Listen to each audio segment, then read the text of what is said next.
it's a time of significant change, where in fact, where boards own governance for 4 to 5 decades, we're actually entering an era, I think, where we could be talking about shared governance, where we have to understand the roles that the board plays, as well as how shareholders and activists interface with them and help to make changes in what's going on in the corporate environment. So I think the board has to be very thoughtful about what do you spend your time on? And it ought to be around, what is happening in the industry? What's changing in the industry? What technological shifts are occurring that might undo many of the things that you're the strongest at? Who are the new entrants into the marketplace?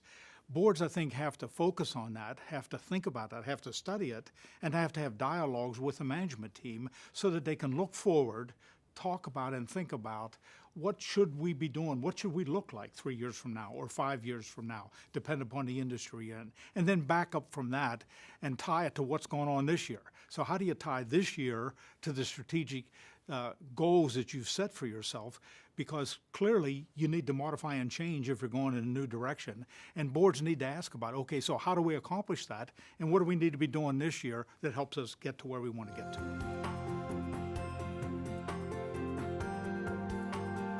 As the marketplaces change, as companies change, as they transition from where they were to where they need to be, the question needs to be rightfully asked, the directors that were there before were there for good reason, but are they the right ones to be there for the future?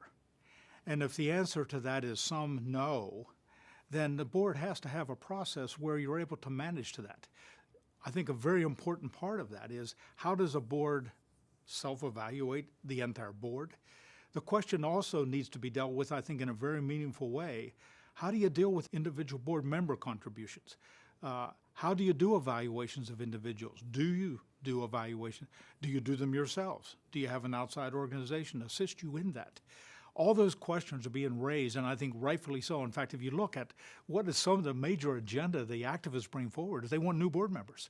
They want people to challenge the status quo. I think it's absolutely necessary for selected members of the board to be prepared and to be qualified to have shareholder dialogue. They want very much to tell you about what they're interested in, what their concerns are, what they care about, what they're not sure that you care about, and to have a dialogue with you about that. So it's primarily listening. Nobody would deny that we want to know what our customers want to tell us. Why would we not want to know what our owners want to tell us? As we move forward, I think the thing that strikes me now is that with this inflection point we've talked about, we need to move to what I term an activist board. And in fact, if we have activist boards, we may have far fewer activists, because in fact the boards would be doing what the activists are asking about. They would get on offense, not on defense. Too often boards today haven't thought their way through this, and when an activist comes at them, their only position at the moment is to try to defend where they are, as opposed to having thought about where they want to go, been active about that. And in that dialogue, there's probably some sacred oxes that need to be gored, like the question that was often asked 2 decades ago when a director might follow up with 2 or 3 questions. Someone would say, are we getting into management? And the answer to that question today is absolutely not. So there's a board decorum that must change. I think most directors know that. Some resist it, but it's something that needs to be set aside, because asking questions is not contrary to what management's trying to do. It may well be to be able to effectively support what management wants to do.